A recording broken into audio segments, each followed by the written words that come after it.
హస్తప్రయోగం అనేది హస్తం అంటే చేయి, ప్రయోగం అంటే వాడుకోవడం.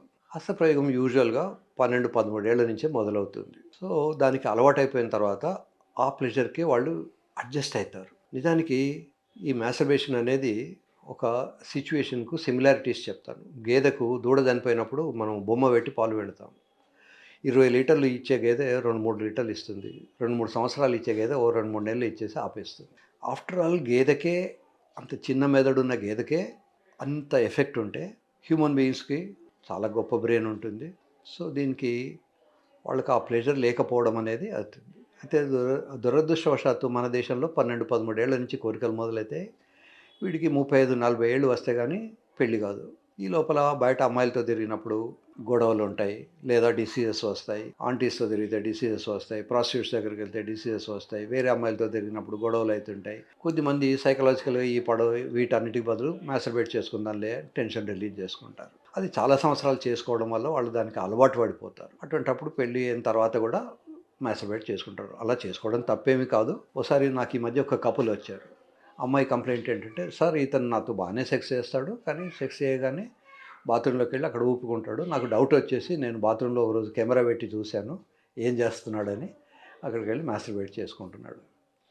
సో, మాస్టర్బేట్ చేసుకోవడం వల్ల చాలా అడ్వాంటేజెస్ ఉంటాయి. దానివల్ల ఎట్లాంటి వ్యాధులు రావు. మనకున్న వ్యాధులు వేరే వాళ్ళకి పోవు. వేరే వాళ్ళకున్న వ్యాధులు మనకు అంటవు. తర్వాత ప్రెగ్నెన్సీ రాదు. తర్వాత డబ్బులు ఖర్చు కూడా ఏమి ఉండదు. కనుక ఒక రకంగా అది మంచిదే. కానీ అమ్మాయిలు చాలా వరకు ఫీల్ అవుతారు.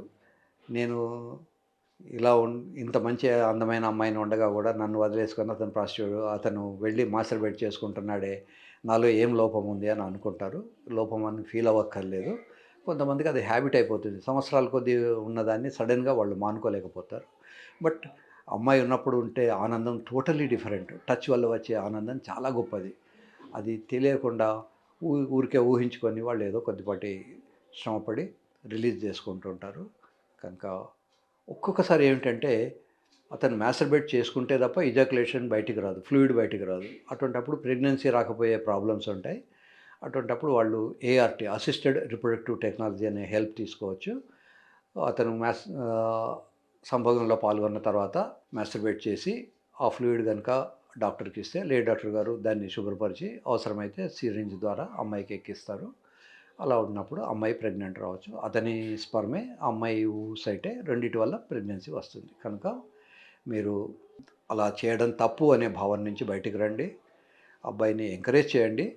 అబ్బాయికి నిజానికి అమ్మాయి అందము, అమ్మాయితో మమైక్యం కావడము, అమ్మాయి శరీరాన్ని చూసి అందాన్ని ఆస్వాదించడము. చాలామందికి ఆ ఈస్థెటిక్ సెన్స్ ఉండదు. ఎంత అందమైన అమ్మాయి వచ్చినా కూడా వాడికి కళ్ళు మూసుకొని సంసారం చేస్తూ ఉంటాడు. సో, అలా కాకుండా ఈస్థెటిక్ సెన్స్ క్రియేట్ చేయాలి. ఇదివరకు పూర్వకాలంలో ఏమిటి అంటే మనకు కావ్యాలని ఉండేవి. కావ్యాలలో చాలా వర్ణన ఉంటుంది. ఇప్పుడు అమ్మాయి తొడలు అరటి బోదెల్లాగా ఉన్నాయని. అసలు అరటి చెట్టు ఎలా ఉంటుందో తెలియని వాళ్ళు చాలామంది ఉంటారు ఈ కాలంలో. సో, మన ఇంట్లో పాలు ఎక్కడి నుంచి వస్తాయని చిన్న పిల్లల్ని అడగండి, చాలామంది పాకెట్లో వస్తాయని చెప్తారు. గేదెల నుంచి పాలు వస్తాయన్న విషయం కూడా చాలామందికి తెలియకపోవచ్చు. సో, ఇట్లాంటివి కొన్ని ఉన్నాయి. ఇప్పుడు మారుతున్న తరం కనుక మారుతున్న వాళ్ళకు మారుతున్నట్టే ఉంటుంది. మాస్టర్బేట్ చేయడం తప్పేం కాదు. కానీ మాస్టర్బేషన్ కనుక ఒకవేళ రొటీన్‌గా చేసే నార్మల్ లైఫ్‌కు డిస్టర్బెన్స్ ఉంటే దాన్ని అబ్సెసివ్ కంపల్సివ్ న్యూరోసిస్ అంటారు. అట్లాంటి వాటికి మాత్రం వాళ్ళు ట్రీట్మెంట్ తీసుకోవాల్సిన అవసరం ఉంటుంది. ఈ మాస్టర్బేషన్ చేసేవాళ్ళు ఫ్రీక్వెంట్‌గా మాస్టర్బేట్ చేయడం వల్ల వీక్ అయిపోతున్నదనే ఫీలింగ్‌లో ఉంటారు. అలా వీక్‌నెస్ ఏమి ఉండదు. అలసిపోతారు. తర్వాత ఒక రకమైన గిల్ట్ ఫీలింగ్ వస్తుంది. ఇందాక నేను చెప్పినట్టు గేదెకు దూడ చనిపోయినప్పుడు బొమ్మ పెట్టి పిండినట్టే వీళ్ళకి ఆ అమ్మాయి లేకుండా కేవలం చేత్తో ఊహించుకొనో, లేదా అమ్మాయి బట్టలను ఊహించుకొనో, అమ్మాయి వేసుకునే డ్రెస్‌ను ఊహించుకొనో, వాళ్ళ చెప్పులు చాలామంది స్టిలెట్టో అంటారు. ఈ పెద్ద హీల్ ఉన్న చెప్పుల్ని ఊహించుకొనో, బ్రా చూసో ఎక్సైట్ అయిపోయి వాళ్ళు మాస్టర్బేట్ చేసుకుంటూ ఉంటారు. ఇలా వేరే వస్తువును ఊహించుకొని చేయడాన్ని ఫెటిషిజం అంటారు. సో, ఇది కానీ పోర్నో చాలామంది వేరే వాళ్ళు సెక్స్ చేస్తుంటే చూసి దాన్ని ఎంజాయ్ చేసి దానివల్ల ఎక్సైట్ అవుతుంటారు. పోర్నో చూసి కానీ ఎలా అయినా ఎవరు ఎలా ఎంజాయ్ చేసినా పర్లేదు. కానీ పెళ్ళైన తర్వాత హస్బెండ్‌కు అమ్మాయిని తృప్తిపరచాల్సిన బాధ్యత ఉంటుంది. అమ్మాయి కూడా అబ్బాయిని తృప్తిపరచాల్సిన బాధ్యత ఉంటుంది. అది మర్చిపోకుండా వాళ్ళ పర్సనల్ ప్రెషర్స్ ఎన్ని చూసుకున్నా తప్పులేదు. సో, వాళ్ళకు ఇబ్బంది లేనప్పుడు మాస్టర్బేట్ చేసుకోవచ్చు. మాస్టర్బేట్ చేయకుండాను ఉండొచ్చు.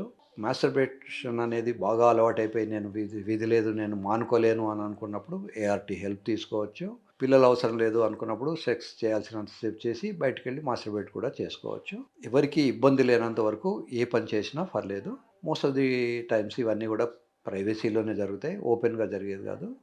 కనుక we have to encourage it. దానివల్ల ఎవరికైనా ఇబ్బంది అవుతున్నప్పుడు మాత్రం దాన్ని మాడిఫై చేసుకోవాల్సిన అవసరం ఉంటుంది. మాస్టర్బేషన్ చాలా రకాలు ఉంటుంది. కొద్దిమంది పొట్ట మీద పడుకొని కింద దిండేసుకొని దిండుకు ప్రెషర్ ఇచ్చి చేస్తారు. కొద్దిమంది ఏమో చేత్తో ఊపి చేసుకుంటారు. అమ్మాయిలైతే మాస్టర్బేషను ఒక మెత్తటి గుడ్డను వేజైనా మీద వేసుకొని ఇది చేత్తో దాన్ని స్టిమ్యులేట్ చేసుకొని క్లిటారిస్‌ను అలా తృప్తి పడతారు. కొద్దిమంది వెజిటబుల్స్ వంకాయలు, క్యారెట్ ఇట్లాంటి వాటిని కండంలో పెట్టుకొని చేసుకోమని నేను చెప్తాను. అలా దాన్ని లోపలికి పెట్టుకొని వాళ్ళు ఎంజాయ్ చేస్తుంటారు. ఏది ఎలా ఎంజాయ్ చేసినా తప్పు లేదు. దానివల్ల ఎదుటి వాళ్ళకి ఇబ్బంది కానంత వరకు మీరు కండం పెట్టుకొని క్యారెట్ పెట్టుకున్నా, అసలు చేత్తో స్టిమ్యులేట్ చేసుకున్నా ఇవేవి నష్టం జరిగేటివి కాదు. సో వాళ్ళ ఇష్టమైన అబ్బాయిలు చేస్తారు మాస్టర్బేషన్, అమ్మాయిలు కూడా చేస్తారు. ఇద్దరు కూడా బయటకి చెప్పుకోవడానికి ఇష్టపడరు. కానీ నౌడేస్ మాస్టర్బేషన్ చేయడానికి కోసమని వైబ్రేటర్స్ కూడా అవైలబుల్ ఉన్నాయి.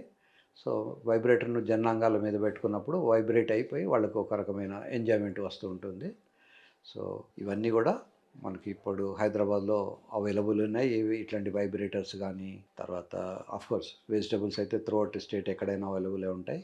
ఈ మానవులకు ఉండే ఈ రకమైనటువంటి కోరికలు మాస్టర్బేషన్ అనేది కేవలం మనుషులకే ఉంటాయని అనుకోవడం పొరపాటు. మనం ఎప్పుడైనా జూలో వెళ్ళినప్పుడు చూడొచ్చు. అక్కడ గెరిల్లాస్ అని పెద్ద పెద్ద కోతులు లాంటి జంతువులు ఉంటాయి. అవి కూడా మనం చూస్తున్నా వాటికి ఏం బాధ లేకుండా చేత్తో ఊపుకుంటూ ఉంటాయి. ఒక్కోసారి మనం ఆవులు గేదెలలో కూడా ఈ విషయాన్ని గమనించవచ్చు. అవి వాటిని జననాంగాల్ని స్టిమ్యులేట్ చేసుకుంటూ ఉంటాయి. స్టిమ్యులేట్ చేసుకోవడం వల్ల మాస్టర్బేషన్ చేసుకుంటూ ఉంటాయి. మాస్టర్బేషన్ అనేది కొన్ని మిలియన్స్ ఆఫ్ ఇయర్స్ నుంచి వస్తున్నటువంటి ప్రక్రియ. దీన్ని కావాలని ఎక్కువగా సప్రెస్ చేయొద్దు. కావాలని ఎంకరేజ్ చేయొద్దు. అప్పుడో ఇప్పుడో చేసుకుంటే తప్పులేదు.